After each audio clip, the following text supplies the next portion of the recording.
अस्सलाम वालेकुम students, national commerce group में आपको खुशामदीद कहते हैं। स्टूडेंट्स, आज हम डेप्रिसिएशन अकाउंट का क्वेश्चन नंबर 5 डिस्कस करने जा रहे हैं। तो याद रखिएगा, कॉमर्स डिपार्टमेंट में जो बच्चे आई.कॉम 2 में हैं या बी.कॉम 1 में हैं तो ये चैप्टर उनके लिए है।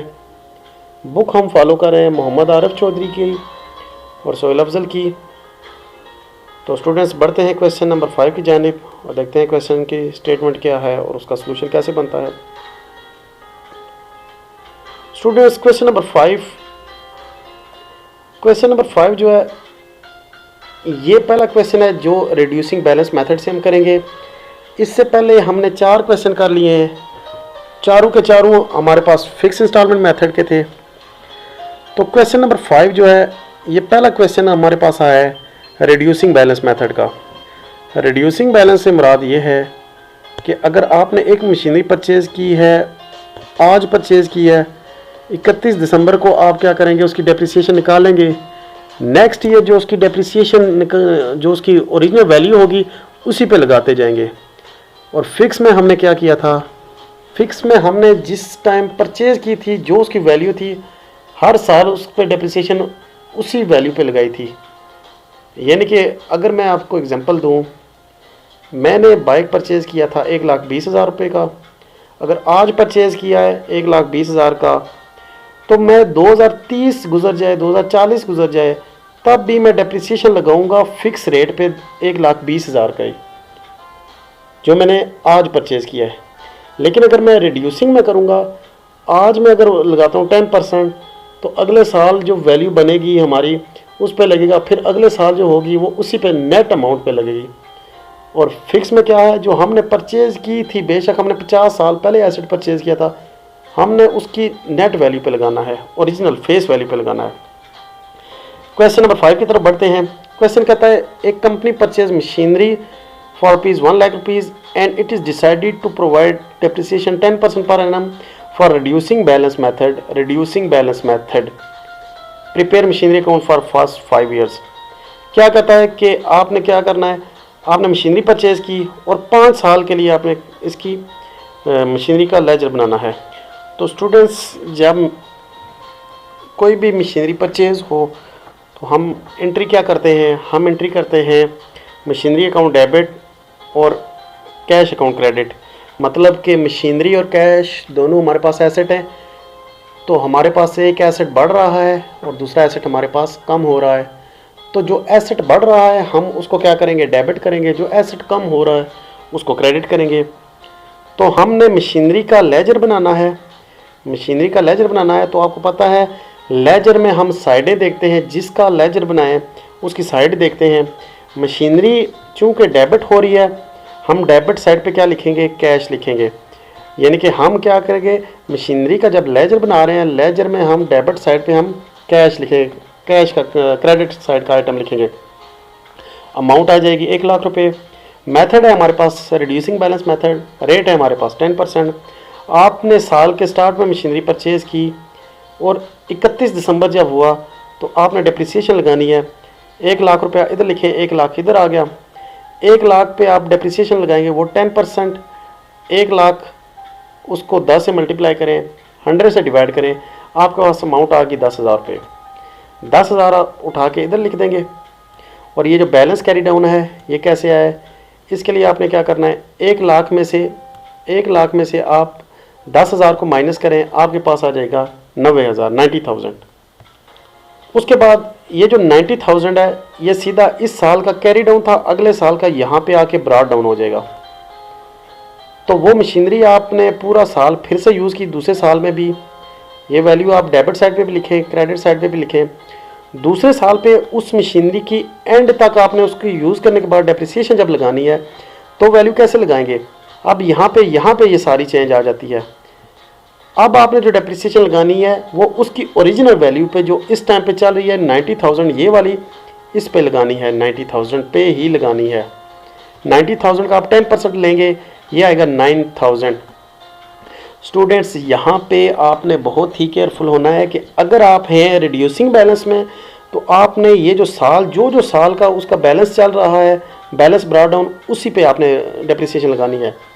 लेकिन अगर आपके पास फिक्स इंस्टॉलमेंट मेथड है तो आप ये करंट ईयर का बैलेंस नहीं, जो आपने जो परचेज़ किया था ये 1 लाख ये लगाना है। सपोज़ यही क्वेश्चन अगर मैं करता हूँ फिक्स से, तो यहाँ पे मेरे पास ये 9000 नहीं आएगा, मेरे पास आएगा 10000 ही। अभी ये 9000 आपने लिख दिया इस साइड पे सेकंड ईयर की डेप्रिसिएशन में, और ये जो बैलेंस कैरी डाउन है ये आप कैसे निकालेंगे, उसके लिए ये आपने वर्किंग की हुई है 90000, यानी कि ये वाला 90000, इसमें से आप 9000 को माइनस करें 81000।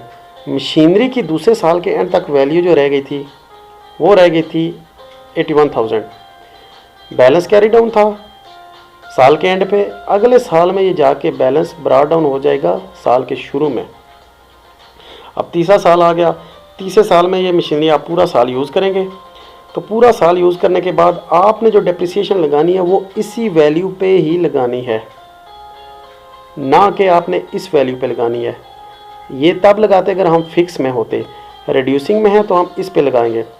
अभी 81000 का आप जब लगाएंगे 10% तो 8100 आ जाएगा। साल के एंड पे 81000 की जो चीज़ थी वो 8100 के साथ डेप्रिसिएट हो गई है, 8100 आपने यहाँ पे लिखा।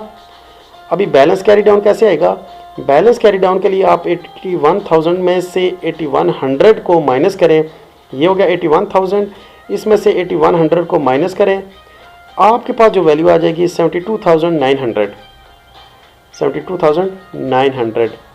यानी कि तीसरे साल के एंड तक जो मशीनरी आपने ली थी 1 लाख रुपए की, उसकी अभी नेट वैल्यू कितनी रह गई है 72900। उसके बाद आपने क्या करना है, इस कैरी डाउन को आपने ब्रॉट डाउन में कन्वर्ट करना है चौथे साल के लिए। ये 72900 यहाँ पे कैरी डाउन हो रहा था, यहाँ पे ये आके ब्रॉट डाउन हो गया।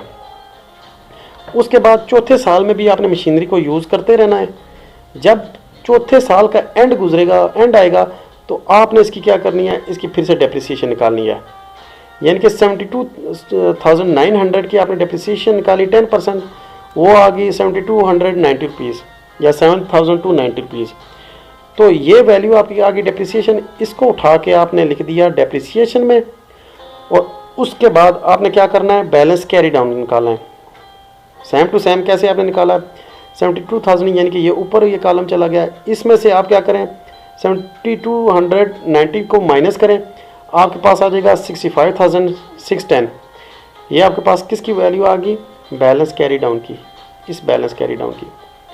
यानी कि जो मशीनरी आपने पिछले साल ली थी या साल के स्टार्ट में ली थी 72900 की, अब उसकी वैल्यू कम हो के रह गई है 65610 की। फिर आपने ये क्या किया, अब बैलेंस कैरी डाउन था, ये बैलेंस ब्रॉट डाउन ये 5वें साल के लिए आ गया, यहीं से पिक किया आपने, बैलेंस ब्रॉट डाउन यहाँ पे आ गया। अब आपने क्या करना है, अभी आपने फिर पूरा साल इसको यूज़ करना है। जब आप पूरा साल यूज़ करेंगे 31 दिसंबर आएगा, फिर इसी ही वैल्यू पे जो वैल्यू चल रही है 65610, इसी पे आपने लगाना है 10%। तो जब आप इसका 10% लगाएंगे तो आपके पास वैल्यू आ जाएगी, इसका जब आप 10% लगाएंगे तो आपके पास वैल्यू आ जाएगी 6561, ठीक है। इसी तरह से 65610 मल्टीप्लाई बाय 10 डिवाइड बाय 100, तो आपके पास वैल्यू आ जाएगी 6561।